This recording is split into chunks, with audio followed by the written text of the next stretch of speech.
Tingginya harga minyak goreng kemasan saat ini disebabkan masih kurang kesadarannya pelaku produsen minyak goreng hingga pedagang eceran yang masih mencari kesempatan untuk melakukan pelanggaran. Adanya operasi pasar yang dilakukan pemerintah Provinsi Sumatera Selatan di Pasar Alang-Alang Lebar Rabu kemarin, 12 Januari 2022 diharapkan dapat memberikan kesadaran ke semua pihak.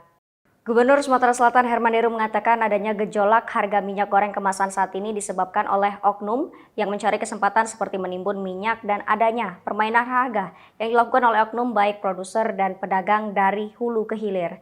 Oleh karena itu adanya operasi pasar ini diharapkan dapat meningkatkan kesadaran seluruh produsen minyak goreng, artinya yang kita banyak memproduksi minyak goreng. Inilah yang dibentukkan kerjasama agar tidak terjadi lagi gejolak harga minyak goreng. Dalam kesempatan itu, Deru mengatakan peranan pihak aparat baik itu TNI maupun Polri sangatlah penting dalam melakukan pengawasan sembako ini. Maka itu saya minta TNI dan Polri tegas menindaklanjuti pelaku penimbunan sembako di Sumatera Selatan, pintanya. Dikatakan Deru, operasi pasar yang dilakukan saat ini akan sia-sia jika tidak dilakukan pengawasan karena operasi pasar ini dilakukan bukan karena hal darurat, akan tetapi meningkatkan semua pihak agar tidak main-main.